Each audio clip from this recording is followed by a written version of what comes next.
Howdy all. It's City2Surf time. Let's get right on into it then.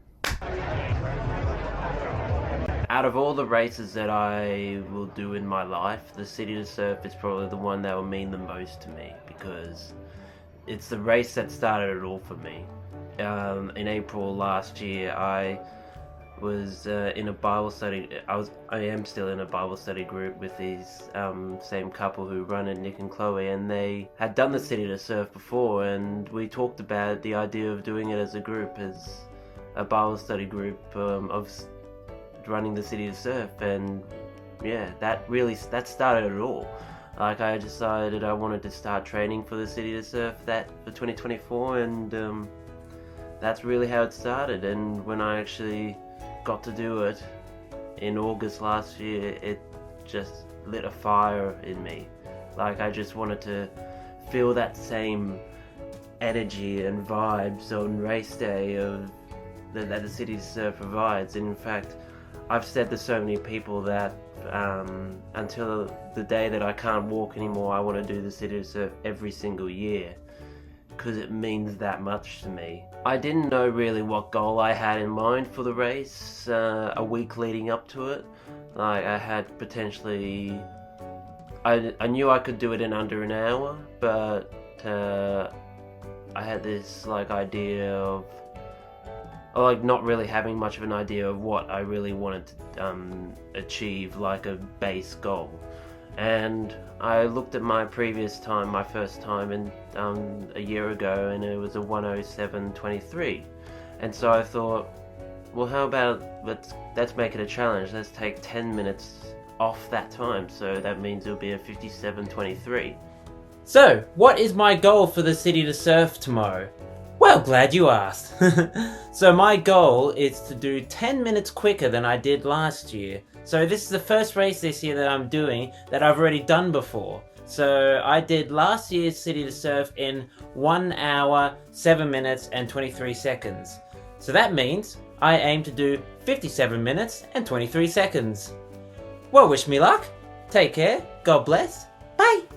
And so I decided to announce that on my Instagram story, and I remember going to bed that night thinking, what the heck have I done?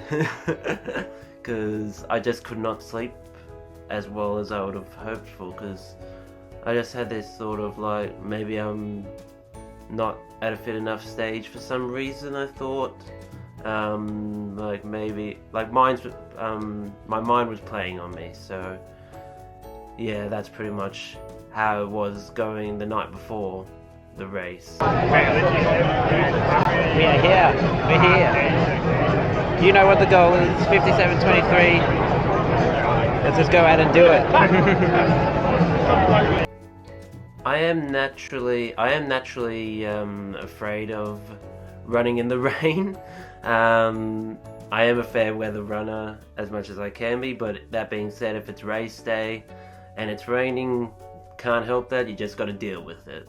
And so I was thinking the rain, it was meant to happen on that day, and so my thoughts were yep, just got to deal with it, see what we get. And sure enough, we actually get to the City2Surf where the actual start line is, and the surface was wet. That's no doubt about that. But it wasn't raining, and in fact there was blue skies all around almost. And so, but you could see up ahead towards where the finish line was in Bondi Beach that there was some clouds up ahead that could lead to some potential rain. Whether that happened during the race, that was another thing. Well, for my race anyway. Yeah, the weather is absolutely lovely.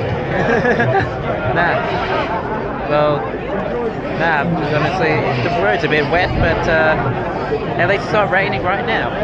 Right now, anyway. We'll see. It's a special feeling that on the start line you can see the main front straight. Like when I did the race last year, I was in the pink group and you couldn't see that straight up at the race start. So to be in the red group, to be in the faster group, and then looking down ahead and you could see the first kilometer or so of the race is just it's just a great feeling. Like it's like you're starting with the elites. Like it's such a crazy feeling to be able to start with them. I honestly thought that because I was starting in the red group, in the first group, I thought naively that that I wouldn't have to worry about being slowed up by the crowd. But sure enough, that's exactly what happened at the start. So my first kilometer was probably 20 seconds slower than the goal was for that kilometer. So that wasn't ideal, but then my second kilometer, ironically, once I actually got out of the traffic effectively, was my fastest kilometer of the whole race. So yeah, I guess I kind of made up for that in the second kilometer. One thing I was a bit nervous about was the fact that yes, it was not raining. The one thing I was thinking about was the wet surface. Like I was seeing like how slippery is it going to be, like will I be able to get up the pace, but thankfully my shoes were very grippy as it turns out, so I was like, well, that's good. I can just focus on the race itself. I can focus on my pacings and yeah, just get right on into it. Lovely Rose Bay. How about that? The fact that I've done this race before really kind of helped me out throughout the race, because I remember last year the first kilometer to kilometer 5 was mentally the hardest actually. So from the start to Rose Bay, don't know what it is about it, like it's just, I think people forget that like there's other hills other than Heartbreak Hill itself. So for me, like when you get through that first 5 kilometers, it's honestly a bit of a relief, to be quite frank, because then you get to Rose Bay and it's flat, and then you have time to prepare for Heartbreak Hill itself. Here comes Heartbreak Hill. Bring it on. I remember going, as Heartbreak Hill started, I remember checking my Pace Pro watch, and it was saying that I was 30 seconds ahead of the 57:23 goal that I had in mind.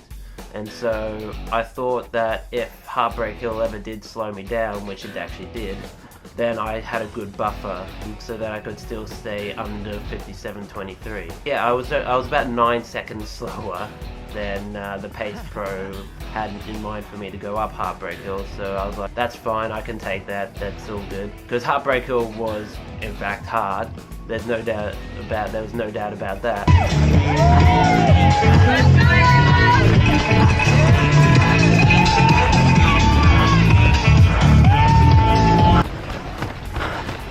Over halfway. Oh my goodness.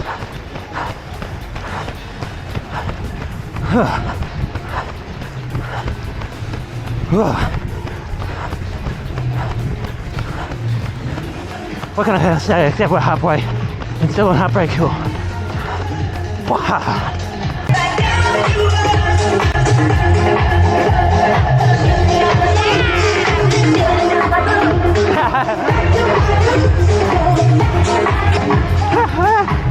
Man, I love the vibes.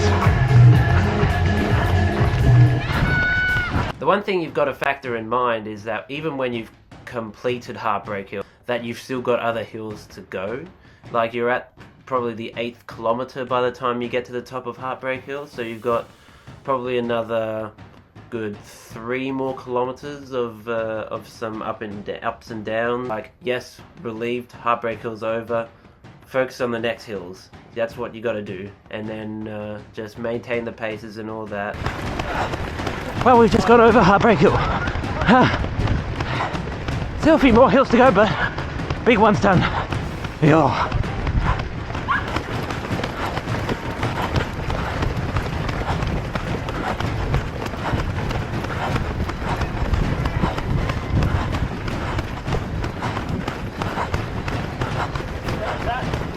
Thank you, mister.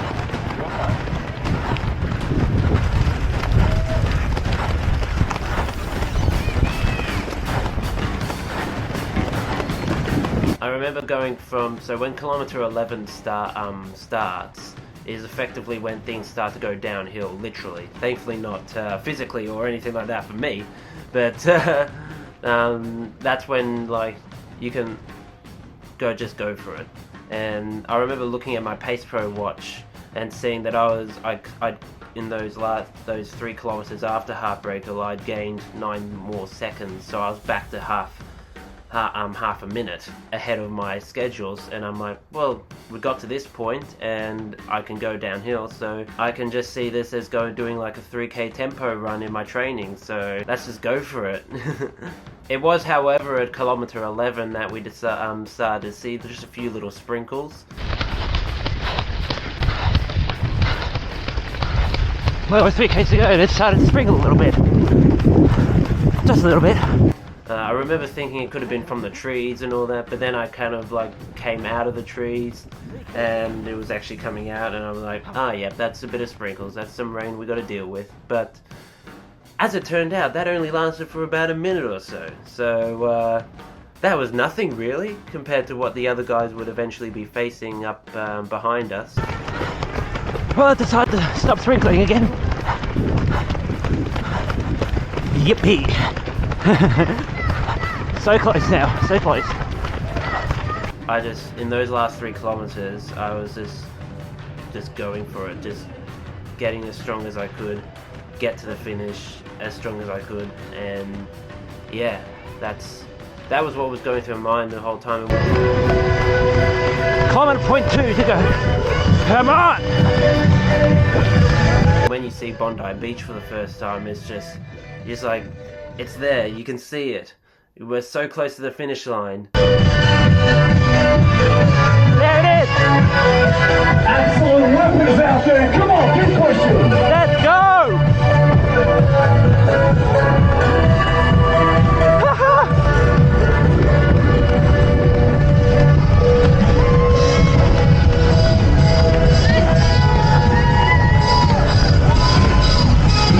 Yeah, so then when you finish going downhill and all of a sudden you're going flat, which means that you're on the final bit, the final turnarounds of the City2Surf, it then becomes flat, so then you're no longer using gravity, and so you're just having to use your own pace, and it actually becomes harder a little bit, to be honest. So in my case, I was pushing so much just to get to the same pacings that I was when I was going downhill. It's almost like doing those last 800 meters to 700 meters is like doing an interval session, and you're just pushing it, you're giving it all you can, you're going through the final 2 corners, and then you see the finish line, and you're just giving it everything, moving your shoulders and going like that, and seeing the time go down ever so slightly when you see it going across, and crazy feeling when you've got so much energy, when you still got so much energy still. I remember when I crossed the finish line and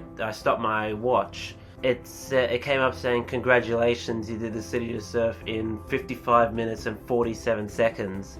And I was like, oh blimey, I really pushed it in that last 3Ks. We're done. And we did it. 55:47. I would have done a recording of the end, but my Instapro is disconnected, so I didn't get to show the finish line. But that's okay. We still did it. So as it turned out, in those last 3Ks, like, I'd gone from a 30-second advantage to over a minute and a half in those last 3Ks, and I'm just like, well, that's just how much I was pushing in those last 3Ks. Struth, what the heck? Just couldn't believe it. I just remember being so stoked, so surprised, so relieved that I'd gone under the 10 minutes. Like, I know there's people, some of my friends who knew I could do that. Had family and friends the day before I was speaking to who said, yeah, you can do that. But internally, I was like kind of still thinking, like, can I really do this? Can I really do it and beat my personal best by 10 minutes? Like, I didn't know. And the race it went by so quickly. And as the race was going on, like, just starting to believe more and more that this can be done. And when I got to the 11th kilometer and I decided to go flat out, I realized I hadn't actually been keeping track of the pacing I was doing. I was just focused on going as fast as I can with all the energy that I still had left in me. And so that's why I was so surprised when I crossed the line that I did it in 55:47, because that was way beyond what I was expecting. Yeah, so I'm very stoked with this year's City2Surf. It brought all the memories back from last year, and I can see this race as like a way of seeing how much I've improved in my running over the past year, having been on the journey that I never thought I would have been on, and that the Chris of last year would never have thought that by the time the City2Surf started in 2025, that he would do like 4 half marathons, 3 marathons, 2 ultras, one of which is 100k. Yeah, I'm just so grateful and thankful for this journey that this year has brought me since last year's City2Surf. Oh yeah, that's it. That's my recap of the City2Surf this year. I hope to see you back again for the Sydney Marathon at the end of this month. Take care and God bless everyone. Bye.